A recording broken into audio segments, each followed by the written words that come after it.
প্রিয় শ্রোতা, আমন্ত্রণ জানাচ্ছি গল্প পাঠের আসরে। আমি ওয়ারা করিম। শুরু করতে যাচ্ছি সত্যজিৎ রায়ের প্রফেসর শঙ্কু সিরিজ থেকে প্রফেসর শঙ্কু ও গোলক রহস্য। সঙ্গে থাকুন। অনেক ধন্যবাদ। 7ই এপ্রিল। অবিনাশবাবু আজ সকালে এসেছিলেন। আমাকে বৈঠকখানায় খবরের কাগজ হাতে বসে থাকতে দেখে বললেন, ব্যাপার কি, শরীর খারাপ নাকি? সকালবেলা এইভাবে হাত পা গুটিয়ে বসে থাকতে দেখেছি বলে তো মনে পড়ে না। আমি বললাম, এর আগে কখনো এইভাবে বসে থাকেনি, তাই দেখেননি। কিন্তু কারণটা কি? একটা নতুন যন্ত্র নিয়ে প্রায় 1.5 বছর একটানা কাজ করে কাল সকালে সেটার কাজ শেষ হয়েছে, অর্থাৎ এক্সপেরিমেন্ট সফল হয়েছে। তাই ঠিক করেছি 7 দিন বিশ্রাম নেব। অবিনাশবাবু একটা বিরক্তিসূচক শব্দ করে মাথা নেড়ে বললেন, আপনাকে পই পই করে বলছি এবার রিটায়ার করুন। আরে মশাই, বিজ্ঞানেরও তো একটা শেষ আছে, নাকি মানুষ অনাদি অনন্তকাল ধরে একটার পর একটা নতুন গবেষণা চালিয়েই যাবে? আমি একটু হেসে বললাম, আমার তো তাই বিশ্বাস। মানুষের জিজ্ঞাসার শেষ নেই। মানুষের না থাকলেও আপনার জিজ্ঞাসার অন্তত সাময়িক বিরতি আছে দেখে খুশি হলুম। চলুন বেরিয়ে আসি। কাজের সময় অবিনাশবাবু এসে পড়লে রীতিমতো ব্যাঘাত হয়। অযথা আজে বাজে প্রশ্ন করেন, টিটকিরি দেন, আর আমার সূক্ষ্ম গভীর তাৎপর্যপূর্ণ কাজগুলো পণ্ড করার নানা ছেলে মানুষই চেষ্টা করেন। এতে যে উনি কী আনন্দ পান তা জানি না। তবে ভদ্রলোক আমার প্রায় 25 বছরের প্রতিবেশী, তাই সবই সহ্য করি। আজ যখন হাত খালি, তখন কিন্তু অবিনাশবাবুর সঙ্গটা খারাপ নাও লাগতে পারে। হাজার হোক রসিক লোক, আর আমাকে ঠাট্টা করলেও আমার অমঙ্গল কামনা করেন এমন কখনোই মনে হয়নি। তাই অবিনাশবাবুর প্রস্তাবে রাজি হয়ে তার সঙ্গে বেরিয়ে পড়লাম। গিরিটিতে বেড়াবার কথা বললে উশ্রির ধারটাই মনে হয়, কিন্তু অবিনাশবাবু দেখে চলছেন উল্টো দিকে, অর্থাৎ তাঁর বাড়ির দিকে। ব্যাপার কি? কি মতলব ভদ্রলোকের? কিছুদূর যাবার পরে অবিনাশবাবু নিজেই কারণটা বললেন, আজ একটা খেলনা পেয়েছি, সেটা আপনাকে দেখাবো। খেলনা? চলুন না, দেখলে আপনার লোভ লাগবে, কিন্তু আপনাকে দেব না সেটি। মনে মনে বললাম, খেলনার বয়স আপনার হয়তো থাকতে পারে, কিন্তু আমার কি আর আছে? অবিনাশবাবু তার বাড়িতে পৌঁছে সোজা চলে গেলেন তার বৈঠকখানায়। সেখানে একটা কাচের আলমারির সামনে গিয়ে তার দরজাটা খুলে অঙ্গুলি নির্দেশ করে বললেন, দেখুন। আলমারির উপরের তাকে দেখি অনেক রকম গ্রাম্য খেলনা সাজানো রয়েছে। কেষ্টনগরের মাটির পুতুল, পোড়া মাটি ও চিনেমাটির জন্তু জানোয়ার, শোলার গাছ ও পাখি, কাশির বাঘ ও আরও কত কি। আর এই সবের মাঝখানে রয়েছে একটা মসৃণ বল।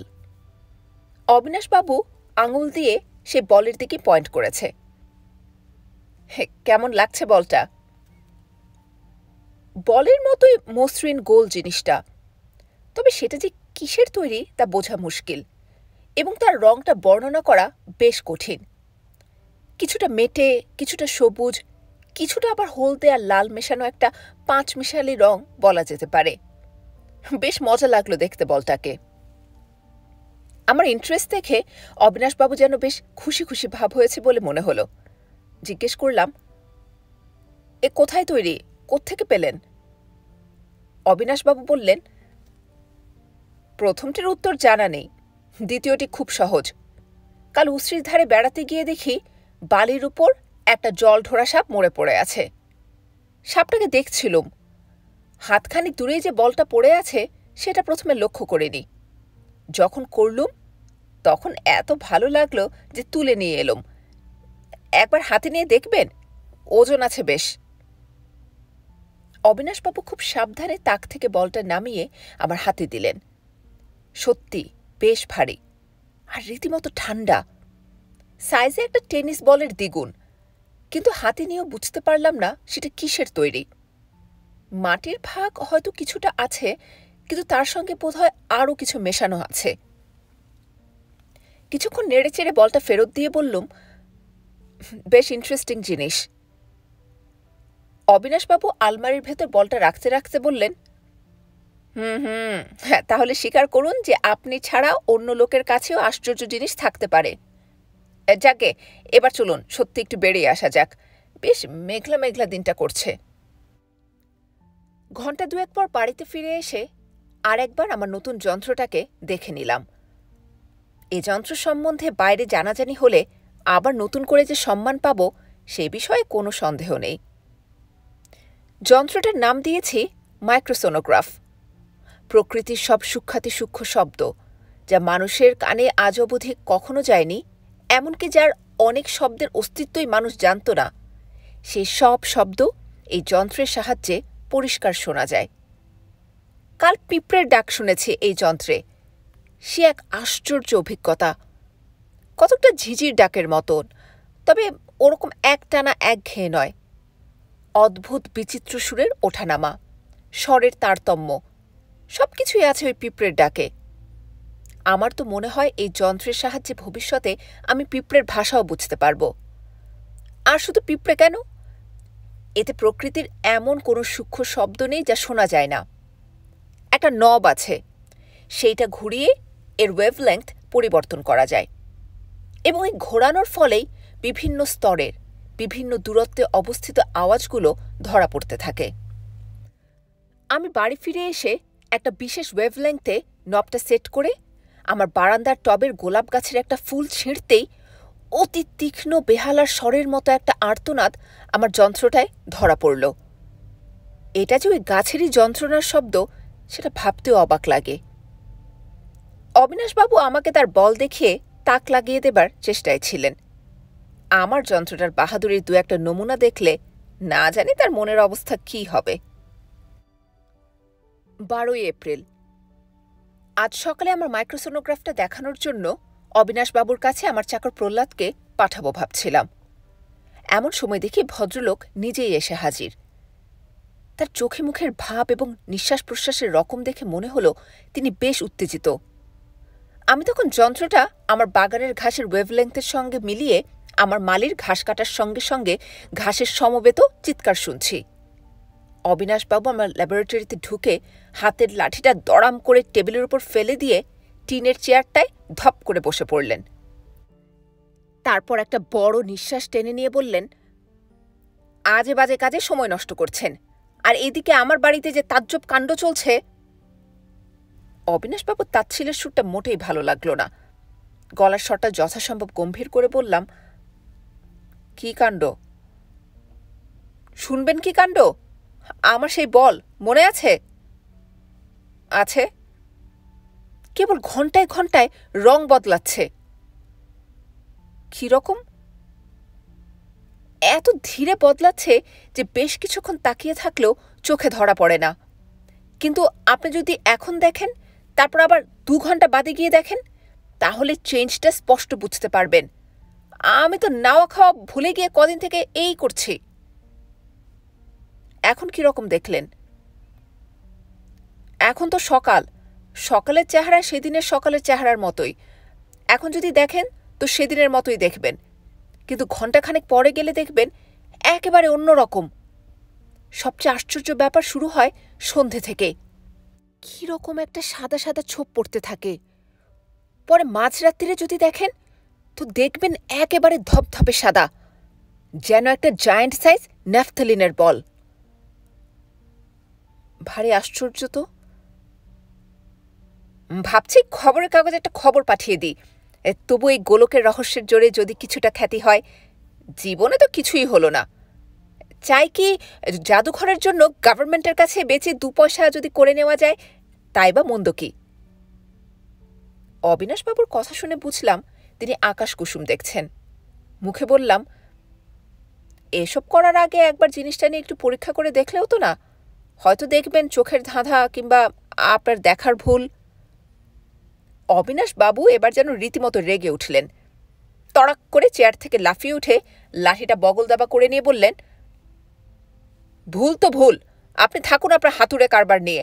আমি দেখি আমার বলের দৌলত কতখানি। এর প্রত্যুত্তরে আমাকে কিছু বলার সুযোগ না দিয়ে ভদ্রলোক হনহনিয়ে আমার ঘর থেকে বেরিয়ে গেলেন। বিকেলের দিকে অনুভব করলাম যে বলটা সম্পর্কে আমারও মনের কোণে কেমন যেন একটা কৌতূহল উকি দিচ্ছে। আমার যন্ত্রটা তখন একটু গোলমাল করছে। বোধহয় ভিতরে কোনো কন্ট্যাক্টের গোলমাল হয়ে থাকবে। সেটাকে পরে শোধরাবো স্থির করে অবিনাশবাবুর বাড়ির উদ্দেশ্যে বেরিয়ে পড়লাম। গিয়ে দেখি ভদ্রলোক তার বৈঠকখানার টেবিলের উপর ঝুঁকে পড়ে অত্যন্ত মনোযোগ সহকারে একটা চিঠি লিখছেন। আমাকে দেখিয়ে বললেন, দেখুন তো মশাই, ভাষাটা কেমন হয়েছে? এটা আনন্দবাজারকে লিখছি। সবিনয় নিবেদন, আমি সম্প্রতি একটি আশ্চর্য গোলক সংগ্রহ করিয়াছি, যাহার তুল্য বস্তু পৃথিবীতে আছে বলিয়া আমার জানা নাই। গোলকটির একাধিক বিস্ময়কর গুণ আছে, যথা ইহা কোন পদার্থের সংমিশ্রণে নির্মিত তাহা নির্ধারণ করা অসম্ভব। স্থানীয় বৈজ্ঞানিক প্রফেসর ত্রিলোকেশ্বরবাবু মহাশয়ও এ ব্যাপারে আমার সহিত একমত। গোলকটির দ্বিতীয় গুণ, ইহার বর্ণ আপনা হইতে প্রহরে প্রহরে পরিবর্তিত হয়। তৃতীয়ত, কেমন হচ্ছে? বেশ তো, তৃতীয় গুণটি কি? ওইটাই এখন লিখছি। সেটা হলো, মাঝে মাঝে বলটাকে ধরলে কেমন ভিজে ভিজে মনে হয়। এখন দেখলেই বুঝতে পারবেন। অবিনাশবাবু চিঠি লেখা বন্ধ করে আমাকে তার আলমারির কাছে নিয়ে গেলেন। এবারে দেখলাম ভদ্রলোককে চাবি দিয়ে আলমারিটা খুলতে হলো। খুলে বললেন, হাত দিয়ে দেখুন, ভিজে টের পাবেন। আর ওই দেখুন কেমন সাদার ছোপ ধরতে আরম্ভ করেছে। আমি ডান হাতটা বাড়িয়ে বলটা ছুঁতেই আমার শরীরে একটা শিহরণ খেলে গেল। আসলে আর কিছুই না। দেখলাম যে বলটা শুধু ভিজে নয়, একেবারে বরফের মতো ঠান্ডা। অবিনাশবাবু বললেন, সেদিনের যে তফাৎ দেখলেন তো? আমি বলি কি, কিছুক্ষণ আরও থেকে আরও কিছু পরিবর্তন দেখে যান। আমি ভেতরে বলে দিচ্ছি, আপনার রাত্রের খাওয়াটা এখানেই সারুন, কেমন?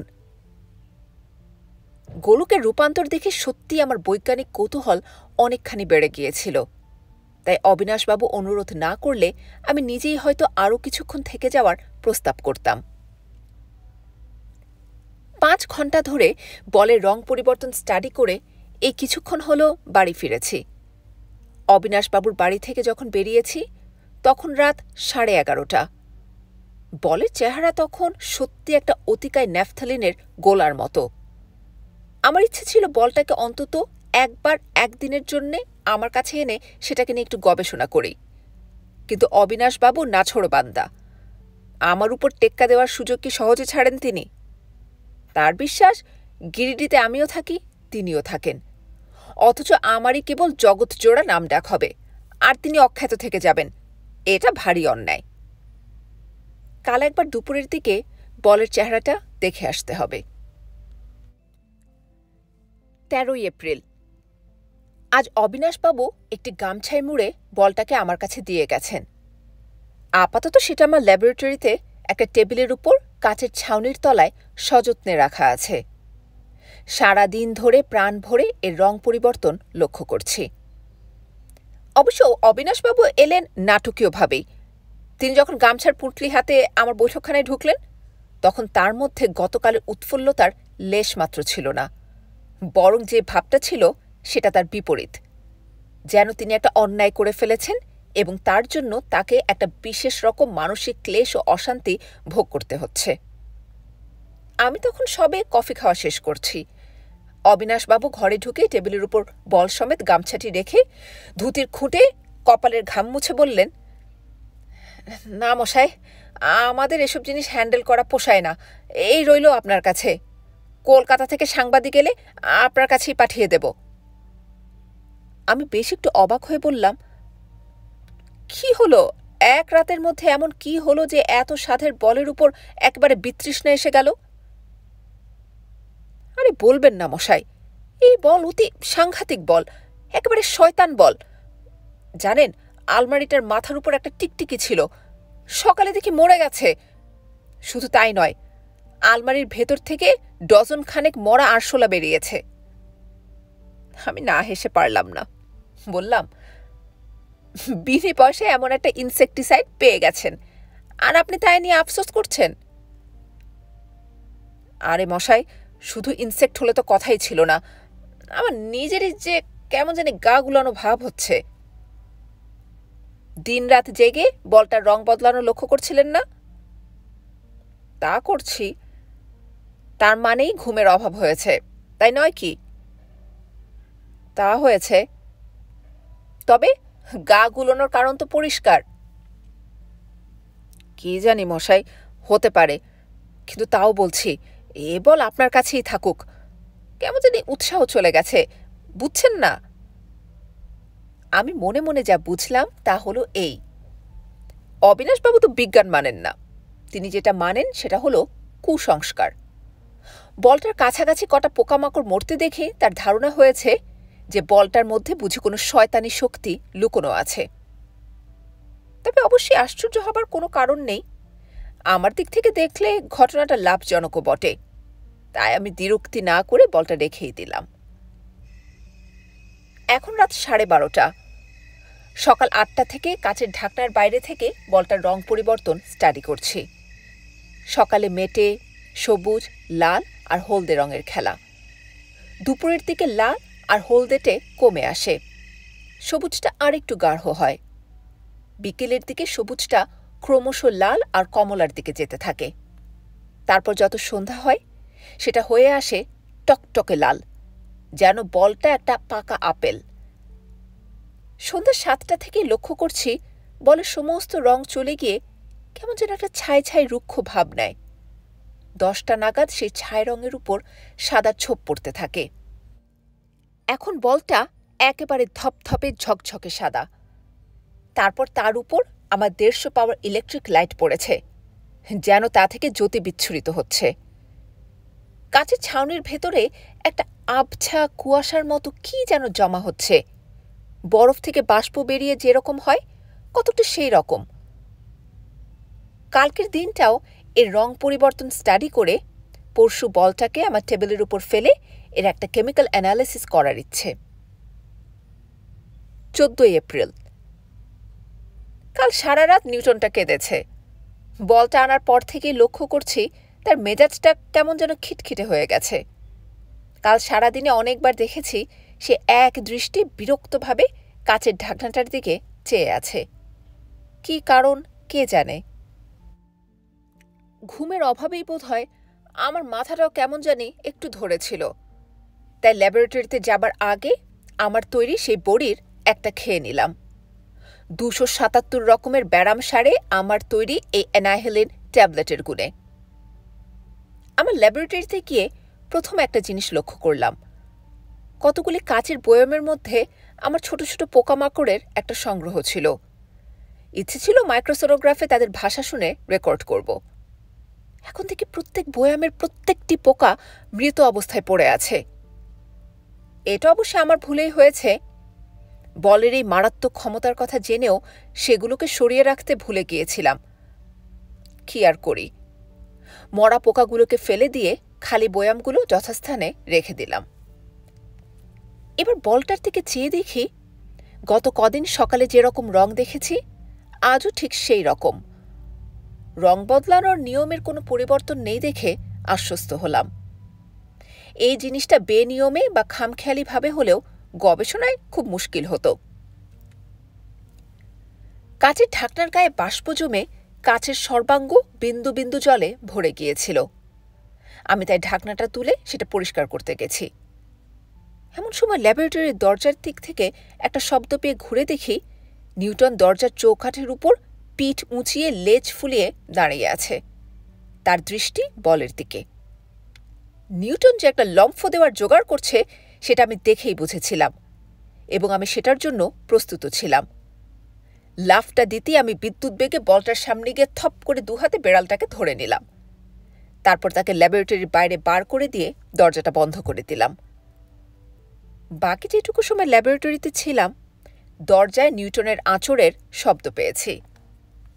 সামান্য একটি মাটির বলের উপর বেড়ালের এই আক্রোশ ভারী রহস্যজনক।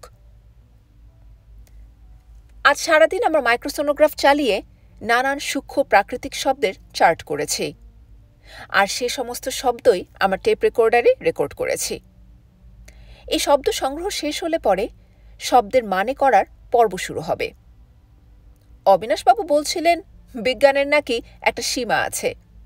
হায় রে, কত যে জানবার বিষয় এখনো পড়ে আছে জগতে, অবিনাশবাবু তার কি বুঝবেন? এখন রাত 1টা, এবার ঘুমোতে যাব। কিছুক্ষণ থেকে যন্ত্রটার কথা ছেড়ে বারবার বলটার কথা মনে হচ্ছে। ওই যে রং পরিবর্তনের ব্যাপারটা, ওটার মধ্যে কিসের যেন একটা ইঙ্গিত রয়েছে। কিসের সঙ্গে যেন ওর একটা সাদৃশ্য আছে। সে সাদৃশ্যটা যেন আমার ধরতে পারা উচিত, কিন্তু আমি পারছি না।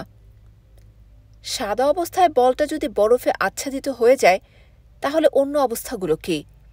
সবুজ, লাল, হলদে, কমলা, এগুলো তাহলে কিসের রং? এই রং পরিবর্তনের কারণ কি? আমি যদি না বুঝলাম তাহলে বুঝবে কে? হয়তো কাল থেকে গবেষণার কাজ শুরু করলে ওর রহস্য ধরা পড়বে। হয়তো ব্যাপারটা আসলে অত্যন্ত সহজ। ক্রমাগত জটিল জিনিস নিয়ে মাথা ঘামালে অনেক সময় সহজ সমস্যার সামনে পড়ে মানুষের কেমন জানি সব গণ্ডগোল হয়ে যায়। আমার মতো বৈজ্ঞানিকের পক্ষেও এটা অসম্ভব নয়। যাকগে, আজ আর ভাববো না, কাল দেখা যাবে। 15 এপ্রিল। আমার জীবনে যত বিচিত্র, বিভৎস, অবিশ্বাস্য সব ঘটনা ঘটেছে, অন্য কোনো বৈজ্ঞানিকের জীবনে তেমন ঘটেছে কি জানি না। এক এক সময় মনে হয় আমি সাহিত্যিক হলে এসব ঘটনা আরো সুন্দর করে গুছিয়ে লিখতে পারতাম, কিন্তু তারপরে আবার মনে হয় যে অত গুছিয়ে লেখার দরকার কি? আমি তো আর বানানো কাল্পনিক ঘটনা লিখছি না, আমি লিখছি ডায়েরি। সোজা কথায় সরলভাবে আমার জীবনে যা ঘটেছে তাই লিখছি। সেখানে অত ভাষার ব্যবহারের প্রয়োজন আছে কি? যাই হোক, এবার যথাসম্ভব পরিষ্কার করে ঠান্ডা মাথায় এই কিছুক্ষণ আগের ঘটনাটি লেখার চেষ্টা করা যাক। কাল রাতে ডায়েরি লেখা শেষ করে বিছানায় শুয়ে তারপর কিছুতেই ঘুম আসছিল না।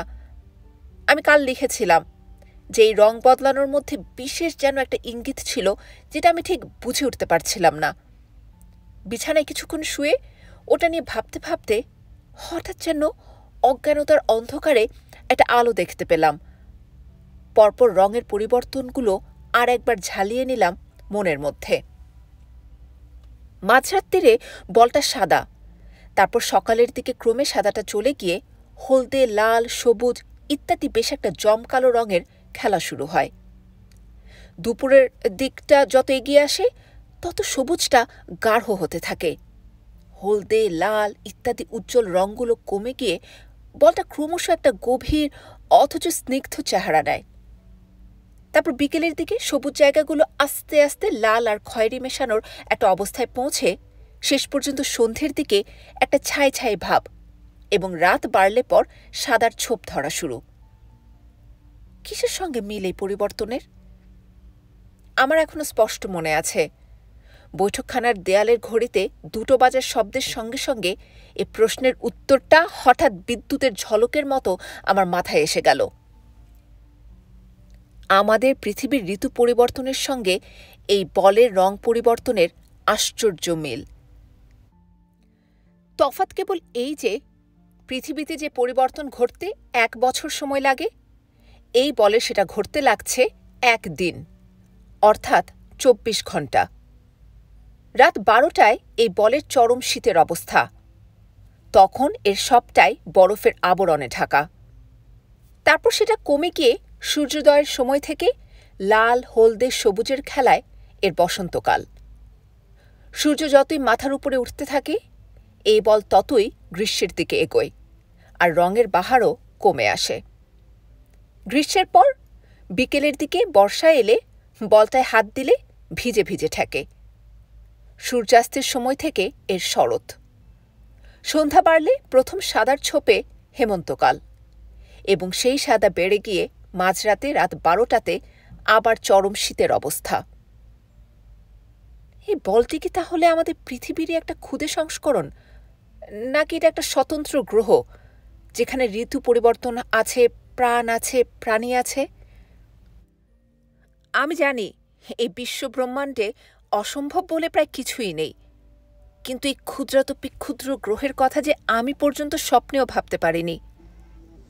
আমার চিন্তাধারা হয়তো অবিচ্ছিন্নভাবেই চলত, কিন্তু একটা অদ্ভুত শব্দের ফলে তার গতি ব্যাহত হলো। শব্দটা আসছে একতলা থেকে, সম্ভবত আমার ল্যাবরেটরি থেকেই। নিউটন আজ আমার ঘরেই শুয়েছিল। সেও দেখি শব্দটা শুনেই কান খাড়া করে সোজা হয়ে উঠে বসেছে। ওর হাবভাব দেখে আমি ওকে কোলে তুলে নিলাম। তারপর ওকে নিয়ে একতলায় রওনা দিলাম ল্যাবরেটরির উদ্দেশ্যে। সিঁড়িতে নামতে নামতেই শব্দটা আমার কানে অনেকটা স্পষ্ট হয়ে উঠল।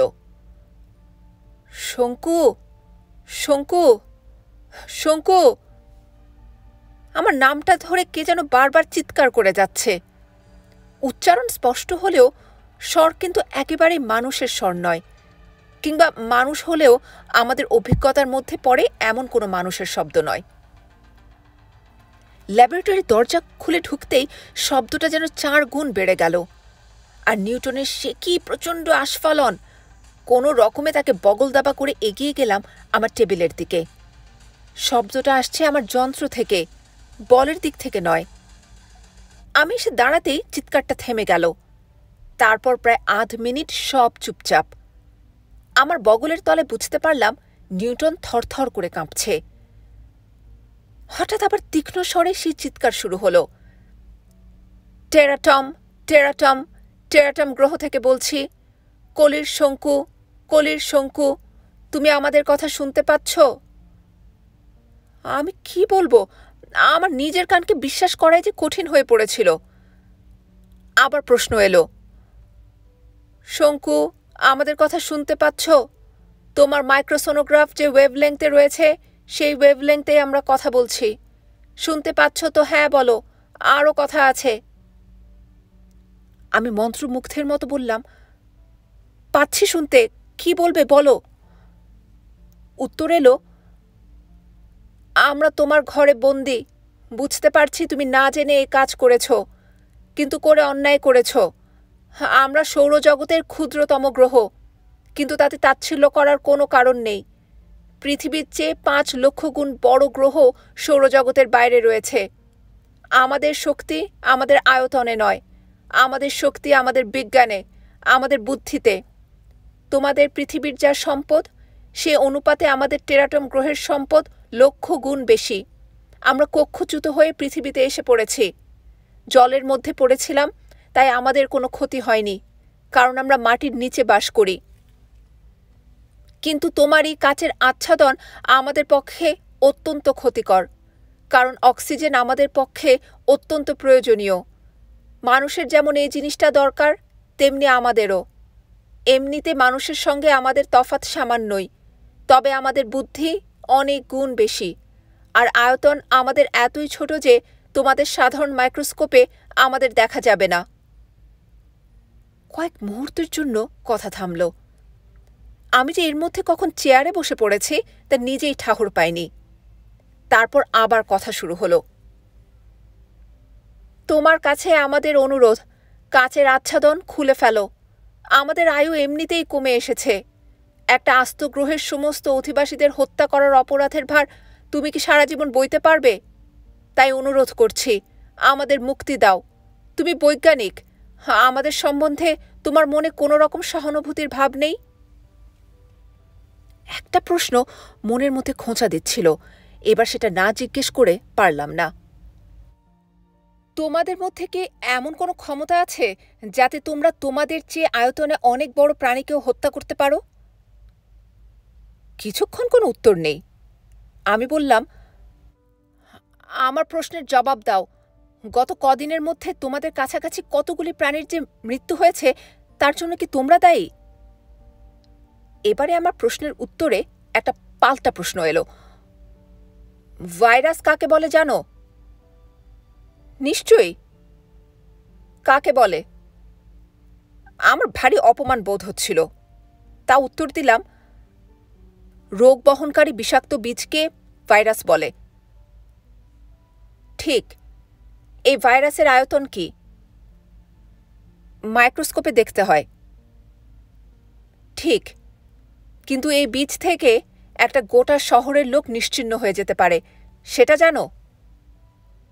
শুধু শহর কেন, একটা সম্পূর্ণ দেশের লোক সংখ্যা লোপ পেয়ে যেতে পারে। মহামারীর কথা কে না জানে। ঠিক, এখনো কি বুঝতে পারছো না আমাদের ক্ষমতা কোথায়? তোমরা কি ভাইরাস ছড়িয়ে দাও? ছড়িয়ে দেব কেন? তাহলে? কোন উত্তর নেই। আমি অনুভব করলাম আমার ভেতরের জামাটা ঘামে ভিজে উঠেছে। একটা সাংঘাতিক সন্দেহ মনের মধ্যে জেগে উঠেছে। এই গ্রহের অধিবাসীরা কি তাহলে এক একটি মূর্তিমান ভাইরাস? তাই যদি হয়, তাহলে এদের মুক্তি দিলে তো এরা সমস্ত পৃথিবীকে ৩ মাসের মধ্যে... আমি চমকে উঠলাম। আমার কোন প্রশ্নের জবাব দিচ্ছে এরা? আমি তো কোনো প্রশ্ন করিনি এদের। এবার একটা ক্ষীণ হাসির শব্দ পেলাম। সে হাসি এক অপার্থিব বিদ্রূপে ভরা। তারপর কথা এলো। আমরা মানুষের মনের কথা বুঝতে পারি। তুমি ভাবছ সমস্ত পৃথিবীকে রোগাচ্ছন্ন করার শক্তি আমাদের আছে কিনা? আমি উত্তরে বলেছি, আছে। শুধু তাই নয়, সমস্ত পৃথিবীকে ৩ মাসের মধ্যে আমরা জনশূন্য করে দিতে পারি। সংক্রামক রোগের জন্য তো আর হাঙ্গামা করতে হয় না। আমাদের একজনের চেষ্টাতেই সমস্ত গিরিডি শহরটা ফাঁকা করে দিতে পারি। আর সকলে মিলে যদি একজোটে লাগে, তাহলে... গলার স্বরটা যেন কেমন ক্ষীণ হয়ে আসছে। সেটা কি যন্ত্রের দোষ? আবার উত্তর এলো, না, তোমার যন্ত্র ঠিক আছে, আমরাই দুর্বল হয়ে পড়েছি। কাচের ঢাকনা না খুললে আমরা আর বাঁচব না। আমাদের মৃত্যুর জন্য দায়ী হবে তুমি, প্রফেসর ত্রিলোকেশ্বর শঙ্কু। এই খুনের জন্য অবশ্যই তোমাকে আসামির কাঠগড়ায় দাঁড়াতে হবে না, কিন্তু বিবেক বলে কি তোমার কিছু নেই? একজন বৈজ্ঞানিকের কি এতটা নিষ্ঠুরতা সম্ভব? ভেবে দেখো শঙ্কু, ভেবে দেখো। তোমাদের যদি আমি মুক্তি দিই, তাহলে পৃথিবীতে মানুষের উপর থেকে তোমাদের আক্রোশ যাবে কি? তোমাদের বিশ্বাস করব কি করে? এ প্রশ্নের জবাব এলো না। কয়েক মুহূর্ত নিস্তব্ধতার পর আমার যন্ত্রের ভিতর থেকে আসতে আরম্ভ করল এক বীভৎস আর্তনাদের কোরাস। কত কণ্ঠ যে কোরাসে মিলেছে জানি না, কিন্তু সেটা যে আর্তনাদ এবং তাতে যে তীব্র যন্ত্রণার ইঙ্গিত রয়েছে, তাতে কোনো ভুল নেই। শঙ্কু, শঙ্কু! সমস্ত আর্তনাদ ছাপিয়ে আবার সেই কথা, শঙ্কু, শঙ্কু, শঙ্কু! কি বলছ? কাচের ঢাকনা খুলে দাও, খুলে দাও। আমরা মরতে চলেছি। আমাদের প্রাণ তোমার হাতে। হত্যার দায়ে পড়ো না। সারাটা জীবন বিবেকের জ্বালা... কণ্ঠস্বর ক্ষীণ থেকে ক্ষীণতর হয়ে এলো। আমি যেমন চেয়ারে বসেছিলাম, তেমনি বসে রইলাম। একটা প্রচণ্ড দ্বন্দ্ব মনের মধ্যে গভীর উদ্বেগ সৃষ্টি করছিল, কিন্তু তা সত্ত্বেও আমার কর্তব্য কি সেটা বুঝতে পারছিলাম। কাচের ঢাকনা খোলা চলে না। টেরাটম গ্রহের প্রাণীদের বাঁচাতে গিয়ে সমস্ত পৃথিবীর লোকের জীবন বিপন্ন করা চলে না। আমার মাইক্রোসোনোগ্রাফে শব্দ কমে আসছে, কথা থেমে গেছে। এখন কেবল তীব্র, তীক্ষ্ণ আর্তনাদ। সে আর্তনাদ ক্রমশ হাহাকারে পরিণত হল। তারপর সে হাহাকারও মিলিয়ে গেল এক গভীর নিস্তব্ধতায়। আমি আরো মিনিটখানেক অপেক্ষা করে আমার যন্ত্রের সুইচটা বন্ধ করে দিলাম। তারপর আস্তে আস্তে বলটার কাছে হেঁটে গিয়ে কাচের ঢাকনাটা তুলে ফেললাম। ঘড়িতে ভোর ৫টার ঘণ্টা বাজছে, কিন্তু টেরাটমে বসন্তের রং ধরেনি। তার বদলে একটা যেন মেটে রুক্ষতা। আমি বলটাকে তুলে নিয়ে নিউটনের দিকে চাইলাম। সেও দেখি এক দৃষ্টে বলটার দিকে চেয়ে আছে, কিন্তু আগের সেই আক্রোশের কোনো ইঙ্গিত পেলাম না তার দৃষ্টিতে। আমি বললাম, তুই খেলবি বলটাকে নিয়ে? নে, খেল। বলটা মাটিতে রাখতে নিউটন এগিয়ে এলো। তারপর তার ডান হাত দিয়ে মৃদু একটা আঘাত করতেই সৌরজগতের ক্ষুদ্রতম গ্রহ ফেটে চৌচির হয়ে মেঝেতে ছড়িয়ে পড়ল।